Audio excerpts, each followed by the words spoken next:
it's Donna-Marie here.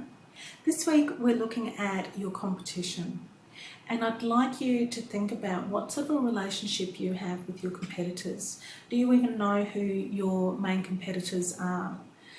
The thing is, with some industries there are thousands and thousands of competitors, with others there's very few.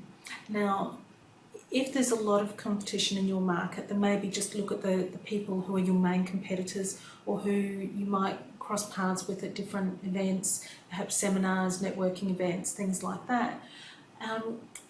The thing that I've found really interesting is that a lot of people are very critical of their competition, and a lot of people will even put down their competition as a way of trying to gain more brownie points for themselves or gain more business for themselves. And what I've found over the year is that it's actually a lot more successful or much better business practice if you can do the opposite. If you can actually get to know your competition and develop either a friendship with them or some sort of camaraderie, but to actually see them as a positive influence rather than as a negative. Now, back when I first started my business, which was over 15 years ago now, I ended up, I became friends with a couple of other people who had similar businesses to mine, and we actually found it really helpful because we were able to help each other a lot. We were all reasonably new in business, so we actually helped each other to develop our own businesses. And what would happen is if one of us wanted to take a break, or we were perhaps ill or something like that at some stage, we would actually refer our clients to our competitors. And I know that sounds silly, and some people are just cringing and saying, no way, I'm going to turn this video off right now. But the thing is, it can actually have a lot of benefits. Now, there are some things you need to keep in mind.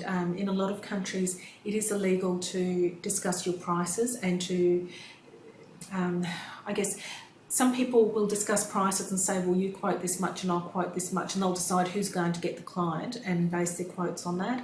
Others will discuss prices to make sure that they all have the same prices so that people can't shop around on price. Things like that, there are laws that govern that in some countries, so be very wary, and I don't think that's a good idea. I think you still need to be able to set your own prices and things like that.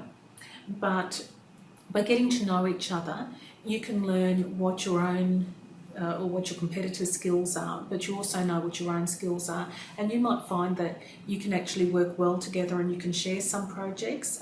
If you get a really large project and you can't cope on your own, you might be able to share that with someone who's actually one of your competitors, and vice versa. If you have a particular specialty, and I would suggest that you try to find something that only you can do, you might also encourage your competitors to find their own specialty, something that only they can do. Now, doing that and helping your competitors is actually a good sign of a person, I think, when you're not setting out to destroy them. You're actually trying to build them up and at the same time build yourself up.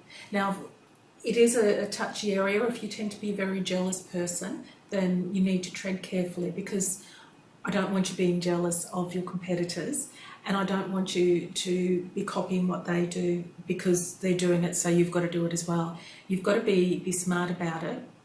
Just have a look at your relationship with your competitors and whether or not that's something that you can improve on, and whether you can find ways to work together. I know some other people who are in competition with each other, they actually had their own specialties, and they decided to niche down on those areas, so they would only focus on those things that they did particularly well, and they would refer all other clients that wanted something that wasn't part of their specialty, they would refer them to their competitor who did specialise in that area, and vice versa. And sometimes you can have a bit of a joke about it. You can have, that person came to me first and I sent them to you. They're really my client. Whatever, if you want to have a bit of fun with it, go for it. Just be careful that you're not breaking any laws in the sorts of things that you're discussing. You're not doing any price fixing or anything like that. And you've got to have a good attitude about it. And as I said, it's not something that everyone can do, but I would encourage you to give it a go.